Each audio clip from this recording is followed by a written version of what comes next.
A battle in Boomtown, AEP and Big Tech facing off over how to power massive data centers.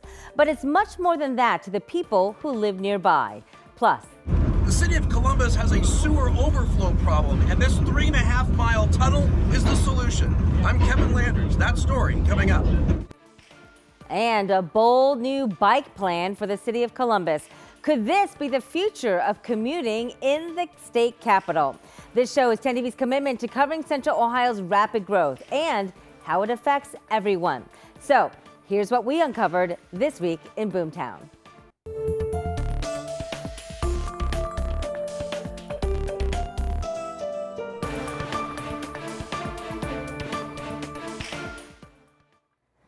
Big news for Columbus this week. The city's premier organization that helps drive the vision and growth for Central Ohio just picked its new CEO.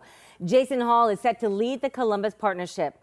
It's a group of Central Ohio business leaders who are passionate about seeing our region thrive as we boom. Hall says his focus will be making Columbus's prosperity accessible to all. And as one CEO comes, another goes. This week, Intel CEO Pat Gelsinger resigned. He took over Intel more than 3 years ago in February of 2021. Since then, the company's stocks have dropped 61%. Thanks for joining us for This Week in Boomtown. I'm Angela Ann. Well, this news came less than a week after the Biden administration announced cuts to Intel's CHIPS Act funding. The company was once the dominant chip maker, but industry experts say Intel has now fallen behind in artificial intelligence development.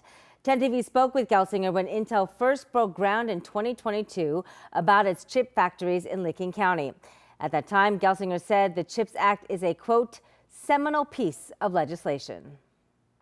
This is the most significant piece of industrial policy legislation since World War II, right? If you think about that, for an industry to be revitalized, it's huge, for the nation. When we get to stand on stage and say, today the Silicon Heartland is underway, it is so powerful and so good. Now, just to remind you, the company will receive $7.86 billion in CHIPS Act funding, and that's about $640 million less than Intel was first promised. As for when the Intel construction will be done, the president and CEO of One Columbus says that date is now 2028. The site in Licking County was originally set to open sometime late next year, but Intel announced a delay back in February, they say because of business conditions and the demand environment. Now, we spoke with top leaders in Ohio about this change in leadership for Intel. Ohio Governor Mike DeWine and Lieutenant Governor John Husted issued a joint statement saying they expect to talk with the interim CEO soon. And Ohio will offer whatever support is needed to build what they call, quote, the most advanced microchip fabrication facility on earth, which will stand as the cornerstone of the Silicon Heartland, end quote. Now, Intel is not the only big tech in Boomtown. Take a look here at your screen. Several tech giants are choosing Central Ohio as their new home, but that comes with a price. Companies like Google, Amazon, Meta, and Microsoft are all requesting massive amounts of electricity from AEP to help run those data centers. This week, 10 TV reporter Kevin Landers took a look at what's at stake for the companies and the people who live where those data centers want to build.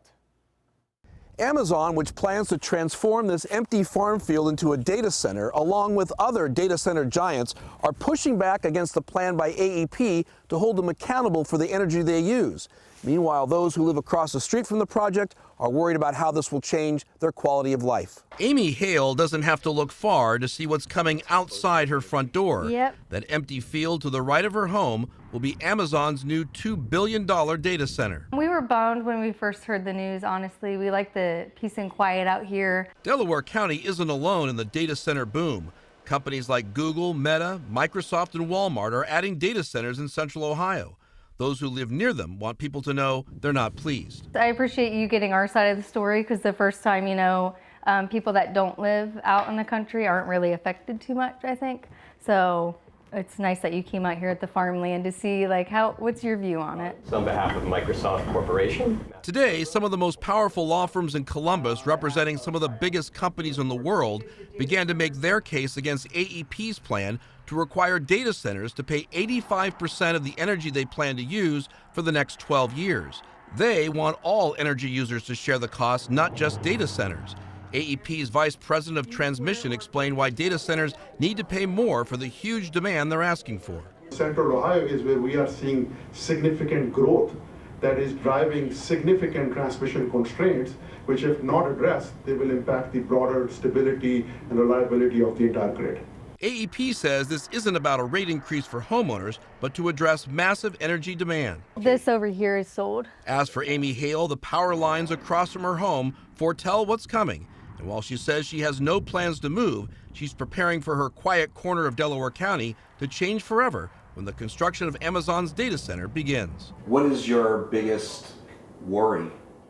I think just the peace and quiet. I think not being able to enjoy the nature anymore. The Public Utilities Commission isn't expected to rule on this energy case until sometime next year. The rest of the nation is watching as Ohio becomes the first to set energy rates for these large data centers. In Delaware County, Kevin Landers, 10 TV News.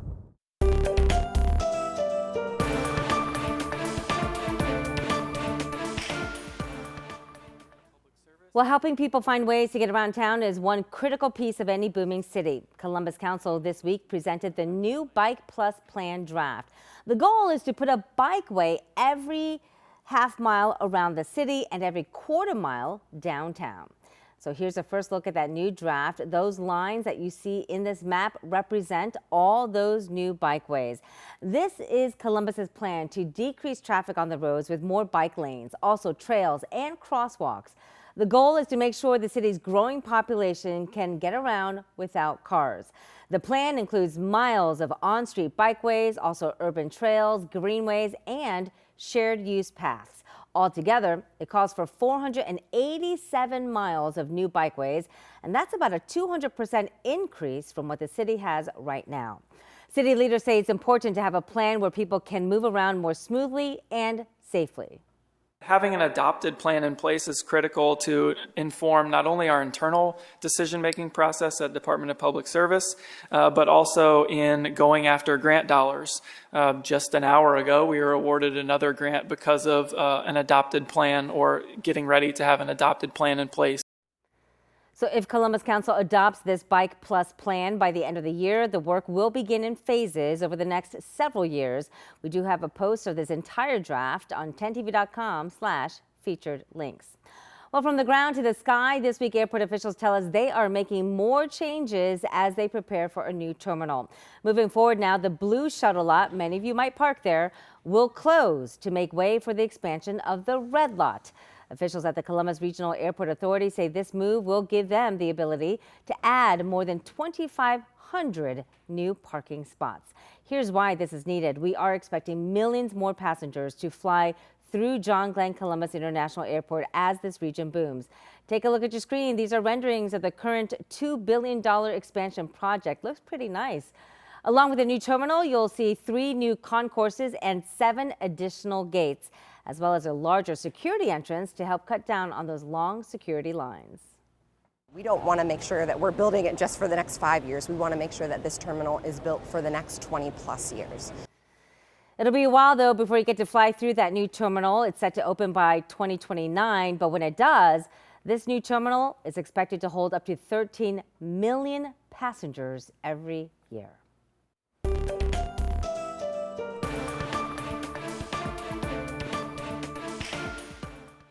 Just take a look at this number here. The city of Columbus is spending more than $250 million for a new storm sewer tunnel under the city. Why? Well, more people, more sewage. Part of that $253 million comes from your water and sewage bills. This week, 10 TV's Kevin Landers went underground to explain the problem this project is designed to solve and why this is not the last time you'll have to pay for it.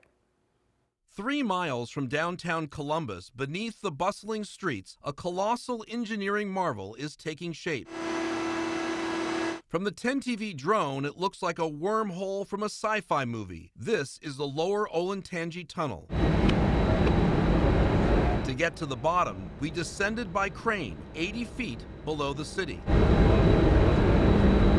To get to the end of the 2.5-mile tunnel, we squeezed inside an electric train down a 12-foot wide space that will take us to the star of the show, a $16 million cutting blade. When completed, this tunnel will stretch 3.5 miles. Dave Chotzka is the project manager. So right now, if you were to have a large rainflow, all of your sewer and your stormwater run into the same pipe, and they're not big enough to handle the capacity. The Lower Olentangy Tunnel is designed to solve a pressing environmental problem, keeping stormwater from overwhelming sewer lines and ending up in the Olentangy River. How much water will this tunnel displace that we normally would be sent to the river, but now it won't go there?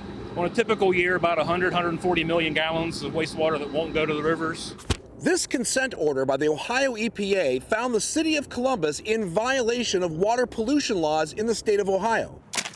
That forced Columbus to build a tunnel to fix the problems in the Olentangy River. As a result, Columbus sewer users had to pay higher fees to pay for it. A lot of your sewers now are outdated, and so it grows as an improvement to your system. What's captured in the tunnel will eventually be pumped to the city's wastewater treatment plant, then treated and sent back into the Olentangy River. After this tunnel is built and it's functioning, are we to expect that the Olentangy will be a cleaner river? Yes, yeah, and the Scioto. With a completion date of June of 2026, the city says the project is on time, but we're just getting started. Is this the last of the tunnels that we have to build, or will we have to build more? We'll likely have to build more. Our population's growing. You know, our sewer system, a lot of these areas are 80 to 100 years old. They were never intended to carry the population we have. For now, the project remains out of sight for most Columbus residents, but the city believes its impact will be felt for years to come. It's going to help, future generations keep the rivers clean. Kevin Landers, 10 TV News. So how does all of this really affect you and your wallet? Well, back in 2004, Columbus water customers began paying higher sewer rates when the Ohio EPA consent order took effect. Now, in less than a month, customers will now see their water bills go up 6%. That's $55 each year. This increase will help offset the cost of future water projects, including the construction of the city's fourth water treatment plant. And this week we learned how the Ohio General Assembly is working to keep rates as low as possible for utility customers. People who testified at the State House talked about how programs that help people in need can really benefit everyone. The Commission's staff analysis for the Ohio Legislature's Energy Mandate Study Committee found that the Ohio programs drove down the market price customers paid for electricity by 5.7%. Ohio House Bill 79 would help make utility prices more balanced so people with different providers aren't paying radically different prices. It's already passed in the House and is now currently in Senate committee. We'll let you know if it makes it through this current General Assembly. Now, don't forget, we also have our 10 TV Plus original Welcome to Boomtown. You'll see how our stories every week seek solutions for everyone in Central Ohio. I'm Angela Ann. Thanks so much for watching This Week in Boomtown.